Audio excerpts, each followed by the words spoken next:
Dear students, my dear students, listeners, and viewers, today I will discuss a new topic that is Kingdom Protista. I explained in chapter Biological Classification, chapter 2 of class 11th. First, I explained what is biological classification and concepts, different concepts of biological classification, different methods of classification systems like artificial, natural, and phylogenetic classification system. Then I explained 5 kingdom classification system.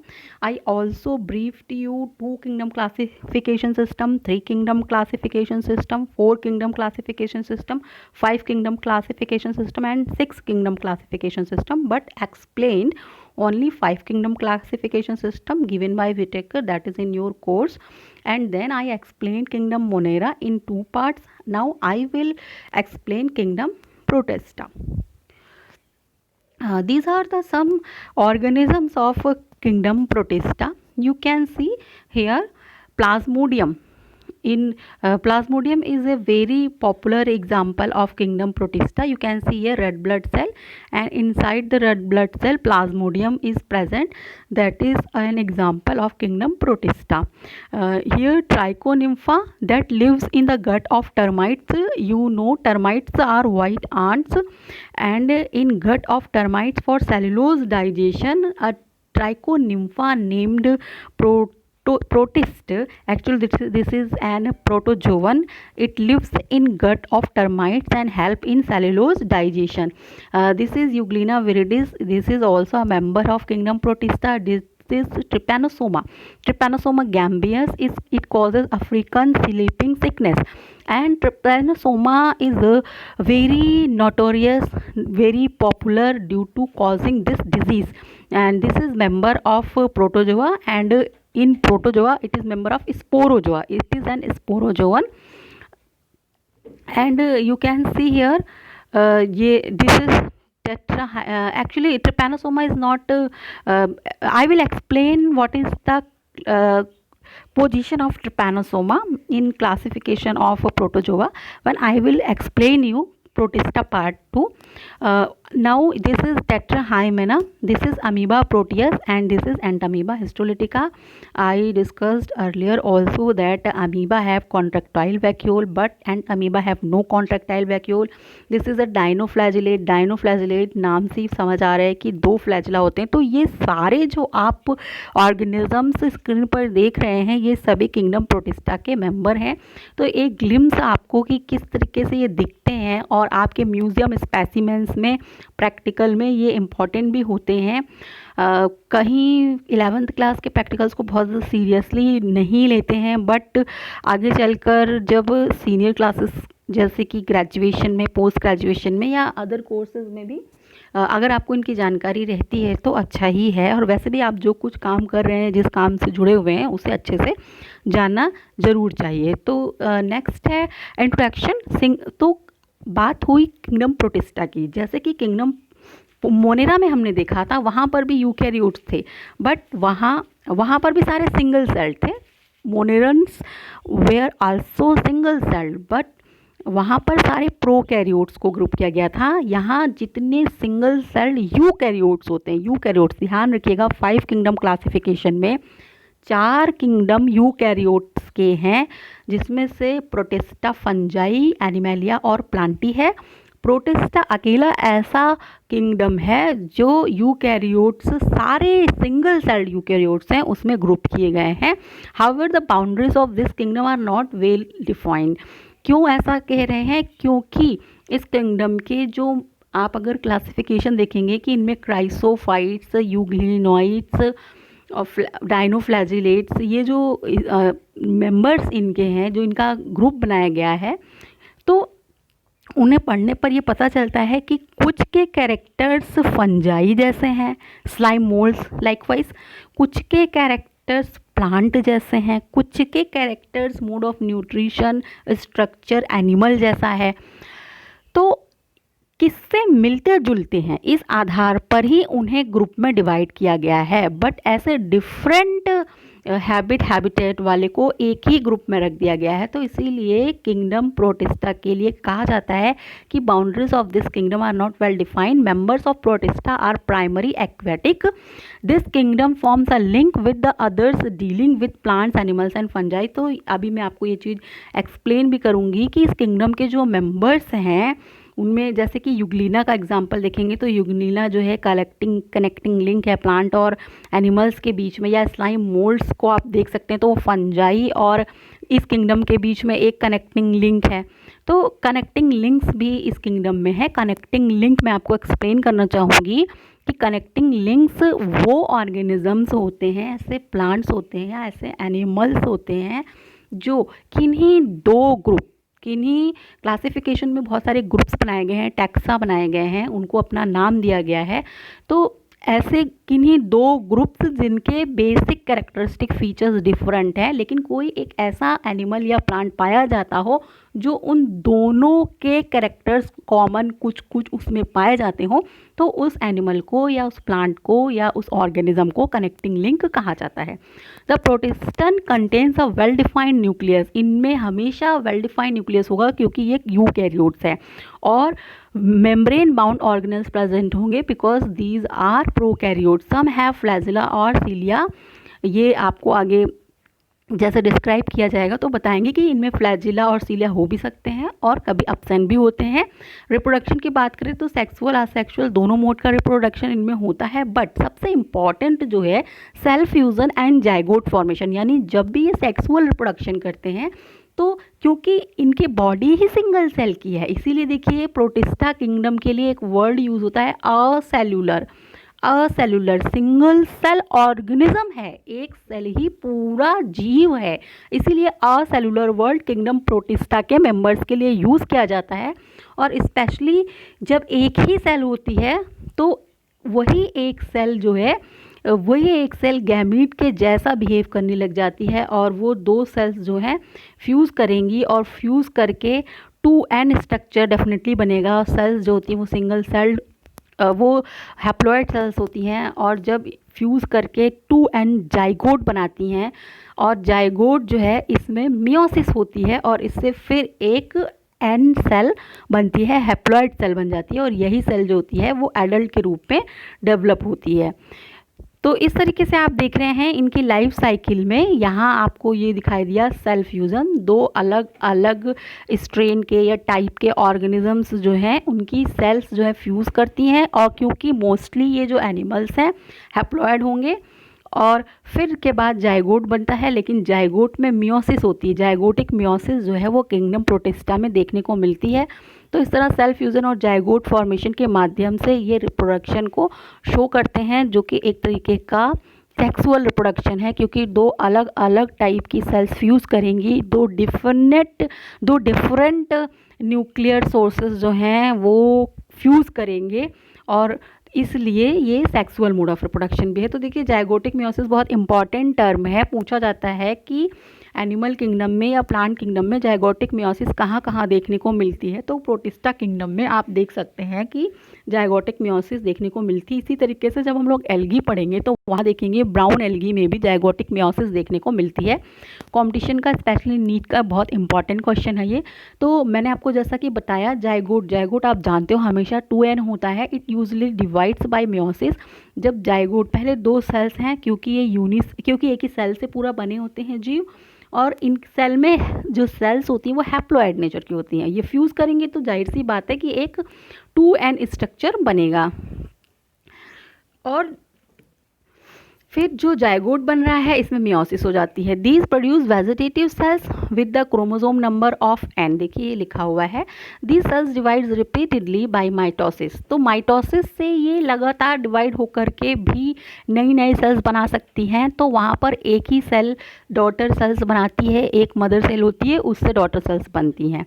तो वो इसीलिए mitosis से अगर reproduction होता है तो वो asexual reproduction है। Resultant daughter cells maintain the n number of chromosomes, तो यहाँ तो कोई प्रॉब्लम नहीं हुई, ये तो असेक्सुअल मोड ऑफ रिप्रोडक्शन को रिप्रेजेंट कर रहा है। But some of the vegetative cells produce gametes, इनमें से कुछ वेजिटेटिव सेल्स जो हैं सेल्स ही हैं, वही गैमीट का फॉर्म अटेन करती हैं और दीज गैमीट्स कंबाइन, तो इसे ही क्या कि सेल थी, 2 सेल है, हैप्लॉइड 2 अलग अलग हैं सोर्स की, तो ये दोनों आकर फ्यूज़ करी तो इसे ही कहा गया सेल फ्यूज़न, या इसी को फर्टिलाइजेशन भी तो कहेंगे, क्योंकि 2 डिफरेंट सेल्स का न्यूक्लियस फ्यूज़ किया तो यही तो है fertilisation, syngamy, fusion of nuclear material. फिर जाइगोट बनेगा और जाइगोट में मियोसिस होगी। तो ये एक इम्पॉर्टेंट फिनोमिनन है। अगर आपसे कभी कमेंट में आए एक्सप्लेन करने को व्हाट इज़ जाइगोटिक मियोसिस, तो आप इसे बता सकते हैं और ये पूछा भी जाता है। चलिए किंगडम प्रोटिस्टा के क्लासिफिकेशन की बात करते हैं। तो बेसिकली इनमें 5 ग्रुप्स बनाए गए हैं, chrysophytes, dinoflagellates, euglenoids, slime moulds and protozoans.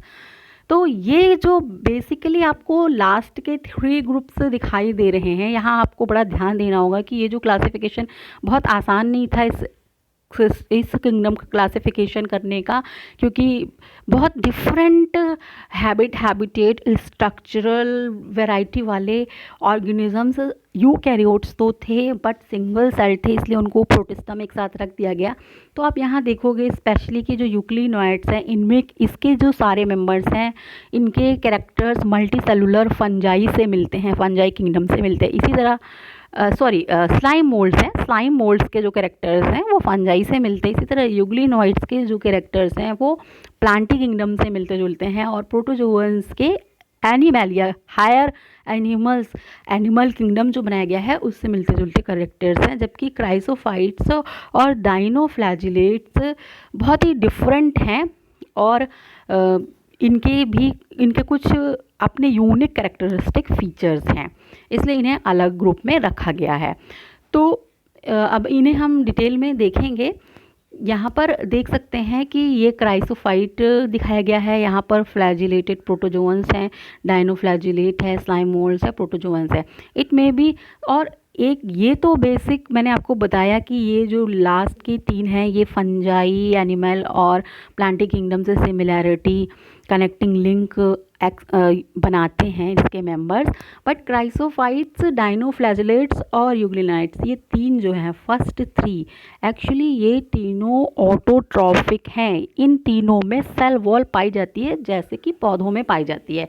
इनमें ऑटोट्रॉफिज्म के लिए, फोटोसिंथेसिस के लिए फोटोसिंथेटिक पिगमेंट्स पाए जाते हैं, जबकि स्लाइम मोल्ड्स और प्रोटोजोअन्स में कोई भी फोटोसिंथेटिक पिगमेंट नहीं पाया जाता है और ये अपना फूड अपनी सेल में नहीं बनाते हैं और ये हेटेरोट्रॉफ्स हैं। ओके स्टूडेंट्स, तो इसीलिए इन्हें इन फर्स्ट 3 को कहा जाता है ऑटोट्रॉफिक प्रोटिस्टन्स और इनको कंज्यूमर प्रोटिस्टा कहा जाता है।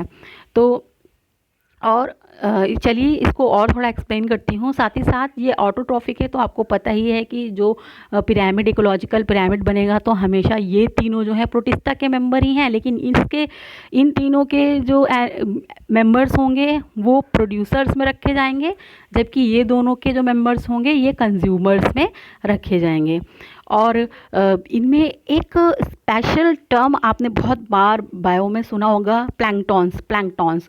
तो जो फ्री फ्लोटिंग एनिमल्स होते हैं वाटर सरफेस पर फ्रीली, ऐसे ही अगर आप कहीं भी पॉन्ड वाटर कहीं से ले भी आएँ एक बड़े से बर्तन में और उसको रख दें और देखते रहें तो आपको उसमें से कुछ ऐसे हलचल जैसी उसमें चलती हुई मिलेगी। आप ध्यान से उसे ये तो आप ऑब्जर्व कर पाएंगे, वाटर स्ट्रीम्स बनेंगी उनके मूवमेंट की वजह से, लेकिन आप क्योंकि वो माइक्रोस्कोपिक स्ट्रक्चर्स होते हैं इसलिए आप उनके स्ट्रक्चर को बहुत अच्छे से देख नहीं पाते हैं। तो वो एक्चुअली क्या हैं, वो हैं प्लैंकटॉन्स। ये एनिमल लाइक भी होते हैं और प्लांट लाइक भी होते हैं। एनिमल लाइक और प्लांट लाइक इनको इनके मोड ऑफ न्यूट्रिशन के आधार पर कहा गया है। अगर ये सनलाइट अब्जॉर्ब करके खुद ही फूड बनाते हैं तो इन्हें ही फाइटोप्लैंक्टॉन्स कहा जाता है, और अगर ये फूड कैप्चर करते हैं या जो लीफ है, प्लांट पार्ट्स हैं, उनको ये खाते हैं तो इन्हें जू प्लैंक्टॉन्स कहा जाता है। तो मैंने आपको बताया कि माइक्रोस्कोपिक ऑर्गेनिजम्स जो अक्सर हमें फ्री फ्लोटिंग दिखाई देते हैं और तो उन्हें ही एक नाम दिया गया है प्लैंक्टॉन्स कहा गया है और इनके मोड ऑफ न्यूट्रिशन के आधार पर इनको फाइटोप्लैंक्टॉन्स या होलोजोइक या के होने के आधार पर जू प्लैंक्टॉन्स में डिवाइड किया गया है। तो ओवरऑल आप देख रहे हैं कि ये जो क्लासिफिकेशन किया गया है किंगडम प्रोटिस्टा में chrysophytes, dinoflagellates, euglenoids, slime moulds and protozoans में जो डिवाइड किया गया है, तो ये मोड ऑफ न्यूट्रिशन की बेसिस पर किया गया है और इसमें हैबिटेट को भी थोड़ा कंसीडर किया गया है। और सेल का स्ट्रक्चर क्या है, यानी सेल के स्ट्रक्चर में सेल वॉल पाई जा रही है कि नहीं पाई जा रही है, ये भी एक इम्पॉर्टेंट फैक्ट है। पूछा जाता है आपसे कि किंगडम प्रोटिस्टा, देखिए 2 क्वेश्चन है, बहुत बहुत इंपॉर्टेंट है। किंगडम प्रोटिस्टा के क्लासिफिकेशन का बेसिस पूछा जाए तो मोड ऑफ न्यूट्रिशन आप बताएंगे, लेकिन अगर आपसे पूछा जाए कि किंगडम प्रोटिस्टा में आप देख रहे हो एक ग्रुप आ रहा है प्रोटोजोअन्स, तो प्रोटोजोआ का अगर पूछा जाए कि प्रोटोजोआ का क्लासिफिकेशन का बेसिस क्या है, जो मैं आपको प्रोटिस्टा पार्ट 2 में बताऊंगी, तो वो होगा जो न्यूक्लियस, नंबर ऑफ न्यूक्लियस कितने होते हैं सेल्स में, और साथ ही साथ उनमें लोकोमोटरी ऑर्गेन्स। तो सबसे मेन प्रोटोजोआ का क्या है, लोकोमोटरी ऑर्गेन्स बताओगे। प्रोटिस्टा का पूछा जाए तो बताओगे mode of nutrition. Okay students, तो आगे चलते हैं। ये सारे क्वेश्चन बेटा बहुत इंपॉर्टेंट है, कंसेप्ट्स जो हैं, और यहाँ आप देख सक रहे हैं कि जो 5 किंगडम क्लासिफिकेशन है उसको एक्सप्लेन करता हुआ एक आपको मैंने आपको बताया था, जब आपको किंगडम क्लासिफिकेशन बता रही थी तो उसमें बताया था डेंडोग्राम होता है, ट्री लाइक स्ट्रक्चर होता है जिसमें ग्रुप्स की, एनिमल ग्रुप या प्लांट ग्रुप की पोजीशन को बताया गया होता है। तो देखिए यहाँ पर आप देख रहे हैं एक डेंडोग्राम देख रहे हैं आप, तो यहाँ देखिए मोनेरा किंगडम सबसे बेस में है, मोनेरा से ही प्रोटिस्टा आए, फिर प्रोटिस्टा से ही प्लांटी आया, एनिमलिया आया और फंजाई आया। प्रोटिस्टा में जो यूग्लिनाइड्स हैं उनसे प्लांटी आया, ऐसा फाइलोजेनेटिक रिलेशनशिप से पता चलता है। और जो एनिमलिया किंगडम है वो प्रोटोजोअन्स से आया, इसी तरह स्लाइमोल्ड से फंजाई किंगडम डेवलप हुआ है। फिर यहाँ आप देख रहे हैं प्रोटिस्टा को डिवाइड किया गया है, तो इसमें से आपको ये जो ग्रुप दिख रहा है ये प्रोटोजोअन्स का ग्रुप है। ये हेट्रोट्रॉफिक्स होते हैं, इनमें लोकोमोटरी एपरेटस प्रेजेंट होते हैं। और देखिए इनमें से, लेकिन आप प्रोटोजोआ में जो सबसे पॉपुलर जानते हो अमीबा को, तो अमीबा के पास तो कोई परमानेंट लोकोमोटरी ऑर्गन नहीं होता है, बल्कि अमीबा क्या करता है, ऐसे सीडोपोडिया बनाता है, बनते हैं बिगड़ते हैं, अपीयर्स एंड डिसअपीयर्स इसके सीडोपोडिया, बट इनमें लोकोमोटरी ऑर्गन्स बनते तो हैं। तो ये हेट्रोट्रॉप्स होते हैं, ये वाला ग्रुप जो है ये प्रोटोजोआ है। फिर इसी तरीके से यूग्लिना जैसा, जिनमें green plants, higher green plants जैसे क्लोरोफिल, ए पिगमेंट पाए जाते हैं और ऑटोट्रॉफिक होते हैं, तो ये इनका भी एक ग्रुप है, इनके मेंबर्स यहाँ दिखाए गए हैं। फिर इसी तरीके से आपको पैरामीशियम और सीरिया दिखाया गया है। फिर इसी तरीके से आप देखेंगे जो आप देख सकते हैं प्रोटिस्टा में ही, और आप देख पा रहे हैं कि हेट्रोट्रॉप्स में और है। तो चलिए मैं अभी इन सबको आपको और आगे एक्सप्लेन करूँगी, तो इसे आप ज़्यादा अच्छा समझ पाएंगे। यहाँ जस्ट आपको एक बेस देने की कोशिश की है मैंने, तो मोस्टली तो आप यहाँ जो एनिमल्स देख रहे हैं इससे आपको बहुत ज़्यादा आइडिया नहीं लग पा रहा है, तो आगे हम लोग देखते हैं। देखिए एनिमल्स का, लेकिन फिर भी आपको डायग्राम इसलिए दिखाया जा रहा है ताकि आप थोड़ा सा आप समझ सकें कि कितना वास्ट ग्रुप है ये एनिमल प्रोटिस्टा किंगडम जो है, इतनी वैरायटी के ऑर्गेनिजम्स इसमें पाए जा रहे हैं। तो यहाँ पर भी आपको देखिए डिफरेंट ऑर्गेनिजम्स दिखाई दे रहे हैं जो कुछ एल्गी लाइक हैं, जैसे कि यहाँ पर आप देख सकते हो ये एल्गी हैं, एल्गी लाइक है, गोल्डन एल्गी हैं, ये यूग्लिना है, इसी तरीके से ये भी एल्गी लाइक हैं। फिर कुछ और जैसे पैरामीशियम हैं, और इसी तरीके से अमीबा है, पैरामीशियम यहाँ भी आप देख पा रहे हो। तो इस तरीके से बहुत ही डाइवर्सिफाइड ग्रुप है, इसके मेंबर्स होते हैं। तो यहाँ भी आप देख पा रहे हैं, देखिए स्पेशली यहाँ पर आप देखेंगे तो वहाँ आपने इस वाले डायग्राम में देखिए बेटा, ये वाला जो डायग्राम है यहाँ आपने ये जो देखा ना फोरामिनीफेरा लिखा हुआ है ना, तो प्रोटोजोआ में ये पाया जाता है। ये फोरामिनीफेरा जो आप लिखा हुआ देख रहे हैं ना, तो ये फोरामिनीफेरा का जो ये फोरामिनीफेरा है, तो ये प्रोटोजोआ का एक ग्रुप है। ये एक्चुअली एक्वेटिक होते हैं और इनकी ऊपर जो है कैल्शियम कार्बोनेट की कवरिंग पाई जाती है, और धीरे धीरे ये क्या होता है, जब ये नीचे सी वाटर के नीचे डेड हो जाते हैं तो जो उनकी कवरिंग होती है वो डिपोजिशन होता है, वो डिपॉजिट्स हो जाते हैं। और देखिए इस तरीके का स्ट्रक्चर ये दिखते हैं, ये फोरामिनीफेरन्स हैं और प्रोटोजोआ में आते हैं, प्रोटिस्टा में रखा गया है जिनको, प्रोटोजोआ को भी। तो ये देख रहे हैं ये फोरामिनीफेरन्स हैं। और फिर और भी आप देख रहे हैं यहाँ पर जो मेंबर्स हैं वो प्रोटोजोआ के मेंबर्स हैं। तो इस तरीके से अब यहाँ से हम लोग एक्चुअली अपना क्लासिफिकेशन डिटेल में देखना स्टार्ट करेंगे। तो मैंने आपको बताया कि जो किंगडम प्रोटिस्टा है उसके मेंबर्स की बात की जाए तो हेटेरोट्रॉप्स और ऑटोट्रॉप्स में डिवाइड किया गया है। तो जिसमें से जो आपका ग्रुप है क्राइसोफाइटा, तो क्राइसोफाइटा को भी आगे डिवाइड किया गया है, डाइनोफ्लैजिलेट्स और डायटम्स इनमें आते हैं। और यूग्लिनोइड्स एक अलग है, और जो वहाँ डिवाइड किया गया है डायटम्स और गोल्डन एल्गी एक साथ आते हैं क्राइसोफाइटा में। देखिए यहाँ लिखा भी हुआ है, क्राइसोफाइटा में डायटम्स और गोल्डन एल्गी को डेस्मीट्स भी कहा जाता है। इसी तरीके से पायरोफाइटा में डाइनोफ्लैजिलेट्स आते हैं और यूग्लिनोफाइटा। तो ये 3 ग्रुप ही तो आप वहाँ देख रहे थे ऑटोट्रॉप्स के। तो फिर इसके अलावा हेटेरोट्रॉप्स में तो बेसिकली आपके कौन सा आता है, आपके प्रोटोजोअन्स आते हैं, जिसमें से 3 उसके आप समझ सकते हो कि अगर प्रोटोजोआ को एक किंगडम की तरह कंसीडर किया जाए, कोई टैक्सोनॉमिस्ट प्रोटोजोआ को एज ए किंगडम कंसीडर करते हैं, तब राइजोपोडा, एक्टिनोपोडा और फोरामिनीफेरा जो है ये इसका क्लास हो गया। राइजोपोडा का एग्जाम्पल अमीमा हुआ, एक्टिनोपोडा का रेडियोलैरियंस हुआ, फोरामिनीफेरा का फोरैम्स हुए, मैंने आपको भी दिखाया फोरैम्स को। ठीक है, तो इस तरीके से अब इनके कैरेक्टर्स को हम देखते हैं। तो आप ये अमीबा देख पा रहे हो, स्यूडोपोडियासिस में मूवमेंट होता है, ग्लासी स्केलेटन होता है, इसमें एंडोस्केलेटन यानी साइटोप्लाज्म का ही बना हुआ एंडोस्केलेटन पाया जाता है, और इसमें रिजिड शेल्स पाई जाती हैं, कुछ मेंबर्स में रिजिड सेल्स पाई जाती हैं। और वही कौन से मेंबर्स हो गए, फोरामिनीफेरन्स हो गए, और प्रोटोप्लाज्मिक स्ट्रीमिंग इनमें दिखाई देती है। फिर इसी तरीके से देखिए प्रोटोप्लाज्मिक स्ट्रीमिंग क्या है, जो ये अंदर का मटेरियल है सेल की बाउंड्री के अंदर, प्लाज्मा मेम्ब्रेन के अंदर, ये हमेशा क्या होता है, इसमें मूवमेंट होता रहता है जिससे कि ये लाइव बना रहता है। जैसे कि आप देखते हैं कि अगर कोई तालाब भी है, पॉन्ड वाटर भी है, तो वो अगर हवा चल रही है, वाटर करेंट्स है, तो उसकी वजह से उसमें लहरें आती हैं। तो ऐसा ही एक सेल्फ मोटिवेशन आप समझ सकते हैं कि सेल के अंदर साइटोप्लाज्म अपने आप घूमते रहता है। तो ये बहुत इम्पॉर्टेंट फीचर है यूनिसेल्युलर्स का, जिसे कहते हैं प्रोटोप्लाज्मिक स्ट्रीमिंग, बहुत इंपॉर्टेंट फीचर है ये भी।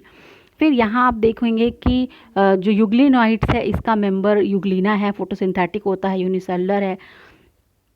ठीक है, ये है यूग्लिना वाले मेंबर्स। फिर इसी तरीके से डाइनोफ्लैजिलेट्स का तो नाम ही लिखा है, 2 फ्लैजिला वाले होंगे। फिर इसी तरीके से ये आप देख पा रहे हैं डायटम्स को और ये गोल्डन एल्गी को दिखाया गया है। अब इनके बारे में हम थोड़ा सा डिटेल में पढ़ेंगे। यहाँ स्लाइम मोल्ड्स को इंक्लूड नहीं किया गया है आगे वाले में हम, लेकिन स्लाइम मोल्ड्स हमें पता है कि स्लाइम मोल्ड्स भी प्रोटिस्टा किंगडम में ही आएगा। This group comprises of the diatoms and golden algae, यानी डेस्मीट्स गोल्डन एल्गी को कहा जाता है। तो क्राइसोफाइट्स हैं ये, और इनमें ये फ्रेश वाटर में रहते हैं, मराइन वाटर में भी रह सकते हैं, माइक्रोस्कोपिक होते हैं। तो सभी प्रोटिस्टन माइक्रोस्कोपिक हैं, एक ही सेल के होते हैं। और आप अगर किसी एक प्रोटिस्ट को देख लिए, किसी अमीबा को देख लिए, तो आपने समझ लिया एक सेल को देख लिया। These organisms float passively in water कर, यानी कि ये पैसिवली, एक्टिवली नहीं, ये वाटर करंट के साथ बहते हैं, क्योंकि देखिए इनका खुद का अपना फ्लैजिला नहीं है, तो ये एक्टिवली नहीं फ्लोट कर सकते हैं, पैसिवली फ्लोट करते हैं वाटर करंट के साथ।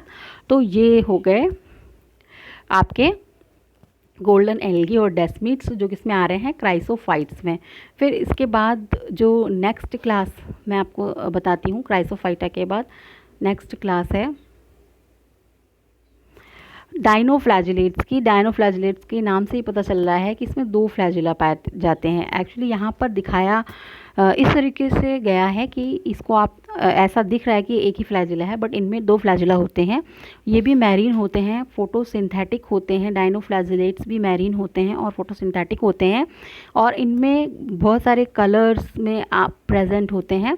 और इनका कलर जो है, इनके अंदर जो पिगमेंट पाया जाता है सेल के अंदर, उससे डिसाइड होता है। इनकी सेल वॉल जो है वो स्टिफ सेलुलोज प्लेट्स की बनी होती है, सेलुलोज प्लेट्स की। तो जैसे आप सोप केस देखते हैं ना, सोप केस, तो 2 सोप केस उन्हें बंद किया जा सकता है उसके अंदर सोप रख के, ऐसे तरीके से इनकी सेल वॉल होती है और सेलुलोज प्लेट्स की बनी हुई होती है। These organisms usually have 2 flagella, one lies longitudinally and the other transversely in a furrow between the wall plates। ठीक है, तो देखिए एक लॉन्गिट्यूडनल जो होता है इनका फ्लैजिला, और जो दूसरा होता है वो ट्रांसवर्स होता है, जो वॉल प्लेट्स के बीच में फरो होती है वहाँ पर प्रेजेंट होता है। तो 2 फ्लैजिला इनमें एक्चुअली पाए जाते हैं, तभी इनको डायनोफ्लैजिलेट्स कहा जाता है। और इनकी जो सेल वॉल होती है, cellulose plates, stiff cellulose plates होती हैं, सोप केस लाइक होती है, ये भी इम्पॉर्टेंट है।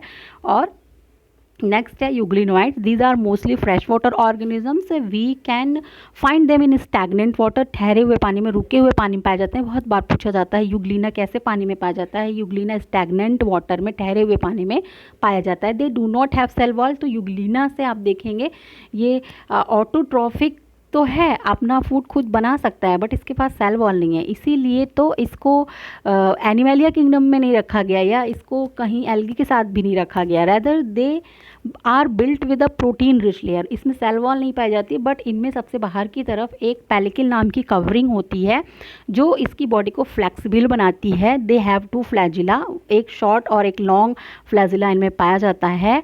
और जहाँ पर फ्लैजिला ज्वाइन करते हैं वहाँ एक स्वेलन स्ट्रक्चर पाया जाता है जिसे पैराफ्लैजिलर बॉडी कहते हैं। यूग्लिना एक कनेक्टिंग लिंक है प्लांट और एनिमल के बीच में, और इसके मोड ऑफ न्यूट्रिशन को मिक्सोट्रॉफिक कहते हैं। क्यों कहते हैं? क्योंकि सनलाइट होने पर इसमें क्लोरोफिल पिगमेंट प्रेजेंट होता है और ये ऑटोट्रॉफिक मोड ऑफ न्यूट्रिशन को सर्वाइव करता है। लेकिन अगर ये कहीं अंधेरे में पड़ जाए, अगर यूग्लिना कहीं अंधेरे में पड़ जाए, in darkness it is saprophytic absorbing food from surrounding water, यानी फूड को एब्जॉर्ब करेगा। तो इसीलिए इसको मिक्सोट्रॉफिक कहा गया है, क्योंकि ये एनिमल के जैसा फूड कैप्चर भी एब्जॉर्ब भी कर रहा है और एनिमल लाइक न्यूट्रिशन भी कर रहा है, और प्लांट की तरह फोटोसिंथेसिस भी करता है। तो इसीलिए इसे मिक्सोट्रॉफिक कहा गया है, और एक कनेक्टिंग लिंक इसे कहा गया है। ये बहुत इंपॉर्टेंट क्वेश्चन जो पूछा जाता है। और एक बहुत डिस्प्यूटिंग कंट्रोवर्शियल पोजीशन है यूग्लिनोइड्स की। आप यहाँ देख रहे हैं यूग्लिनोइड्स एक अलग ग्रुप बनाया गया है किंगडम प्रोटिस्टा में, यूग्लिना के जैसे या यूग्लिना के लिए। लेकिन अगर आप जब प्रोटोजोआ किंगडम में आपको पढ़ाऊंगी प्रोटिस्टा पार्ट 2, वहाँ भी आप देखोगे कि वहाँ भी किंगडम प्रोटिस्टा को 4 क्लासेस में डिवाइड किया गया है, जिसमें से आप देखेंगे राइजोपोडा एक जो है, जिसमें अमीबा आता है।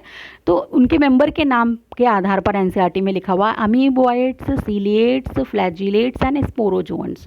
तो वहाँ जो फ्लैजिलेट्स ग्रुप आता है प्रोटोजोआ किंगडम में, वहाँ फ्लैजिलेट्स ग्रुप में भी यूग्लिना को रखा गया है, फ्लैजिलेट्स में भी रखा गया है, फ्लैजिलेटेड प्रोटोजोअन्स में भी यूग्लिना को रखा गया है। और यहाँ इस किंगडम में, प्रोटिस्टा किंगडम में, यूग्लिनोइड्स एक अलग ग्रुप भी बनाया गया है। तो ये सब ड्रॉबैक है इन किंगडम सिस्टम का। तो एक्चुअली आपको जो क्या कैसे है ये पता होना चाहिए, उसके क्या कैरेक्टरिस्टिक फीचर्स हैं ये पता होना चाहिए, और पोजीशन डिस्प्यूटेड है ये भी पता होना चाहिए। क्यों डिस्प्यूटेड है ये पता होना चाहिए। ओके स्टूडेंट्स, तो यहाँ आप देख सकते हैं रिप्रेजेंटेटिव प्रोटिस्ट यूग्लिनोइड्स का मेंबर है। तो ये प्लांट लाइक एनिमल लाइक दोनों होता है। इसमें मैंने आपको बताया सेल वॉल एब्सेंट होती है, बहुत पूछा जाता है इनमें क्या प्रेजेंट होती है। एक प्रोटीन की बनी हुई पेलिकल की कवरिंग प्रेजेंट होती है, और इसकी वजह से ये फ्लेक्सिबल होता है। देखिए यूग्लिना में भी कॉन्ट्रैक्टाइल वैक्यूल पाई जाती है, क्योंकि वाटर में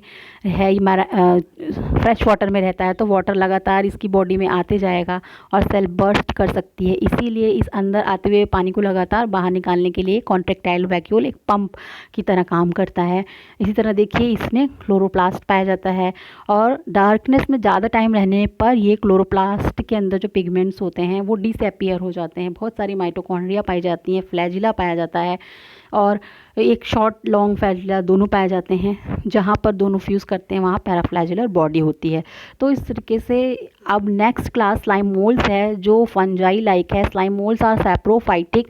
सैप्रोफाइटिक होने का मतलब है डेड डिकेइंग मटेरियल पर सर्वाइव करने वाले होते हैं ये। Their body capable of moving through decaying twigs.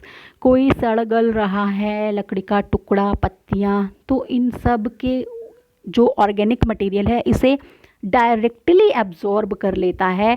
Under suitable condition they form an aggregation.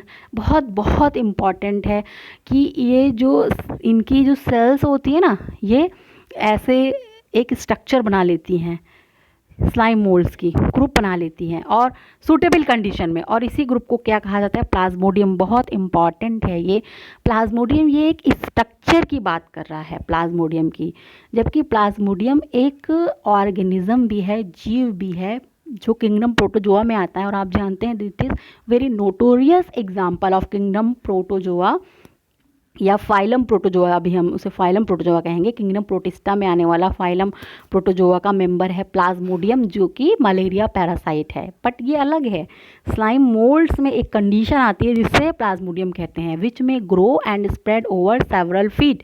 इस रूप में ये ऐसा बंच बना के बहुत दूर दूर तक फैल जाते हैं और अनफेवरेबल कंडीशन में ये इसी तरीके से ऐसे बने हुए रहते हैं। लेकिन जैसे ही फेवरेबल कंडीशन आती है वैसे ही इनमें से फ्रूटिंग बॉडी बनती है और जिनमें स्पोर्स होते हैं इनकी टिप्स पर, और फिर ये क्या करते हैं, ये बर्स्ट होते हैं और स्पोर्स बिखर जाते हैं और स्लाइम मोल्ड्स को नई हैबिटेट मिलता है और वहाँ वो ग्रो करते हैं। These spores possess true walls. The spores are dispersed by the air current से डिस्पर्स होते हैं। ट्रू वॉल्स इनमें प्रेजेंट होती हैं। Extremely resistant to atmospheric changes spores specially. और आप जानते भी होंगे कि फंजाई किंगडम में जो स्पोर्स होते हैं वो एटमॉस्फेरिक चेंजेस के लिए बहुत ज़्यादा रेजिस्टेंट होते हैं। They are capable of surviving for many years even under adverse conditions. तो इस तरीके से आपने स्लाइम मोल्ड्स के बारे में देखा। आपकी बुक में एनसीईआरटी में मेनली उस पर फोकस है मेरा, बट कुछ क्वेश्चंस जो अगर आपको हर लेक्चर के साथ 10 नीट क्वेश्चंस भी मिलें तो ऐसा भी टारगेट है मेरा।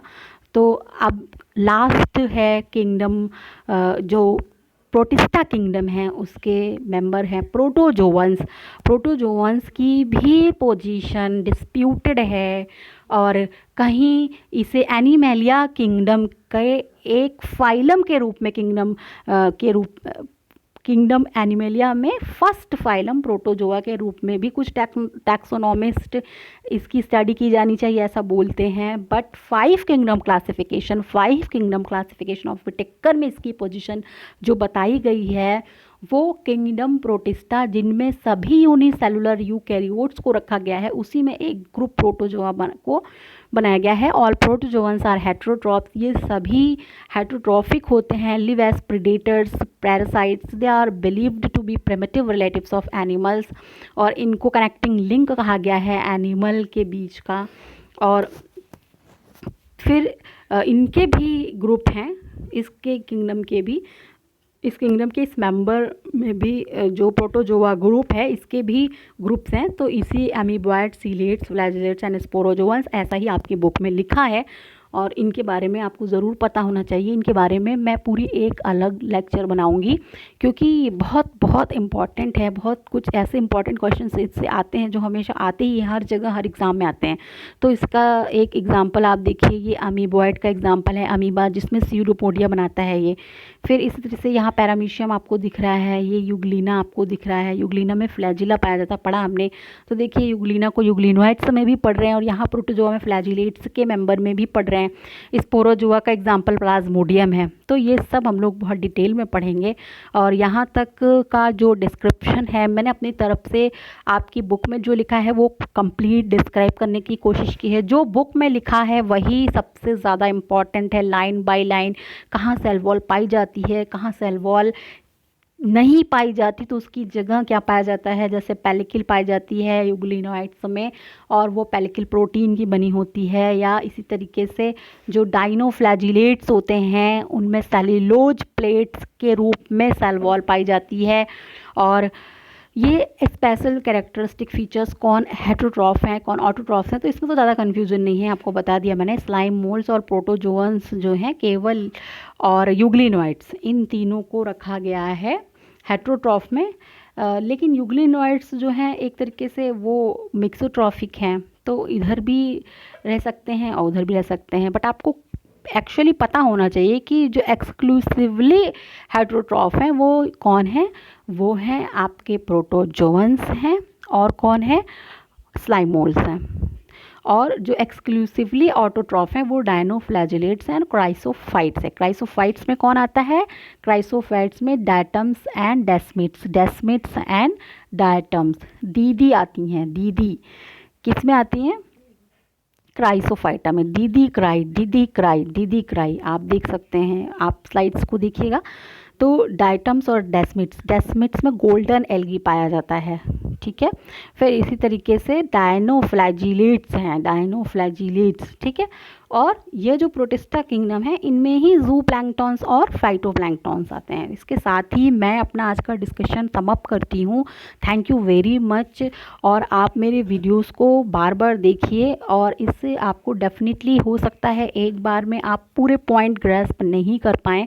मेरी पूरी कोशिश है कि आपके काम की जो चीज़ें हैं वो सब एक साथ कलेक्ट की जाएँ, और बहुत सारे डायग्राम्स मैं इसीलिए इंक्लूड करती हूँ ताकि इनकी मदद से आप अपने कुछ प्रैक्टिकल के भी ऑब्जेक्टिव्स हैं उनको भी सॉल्व कर सकें।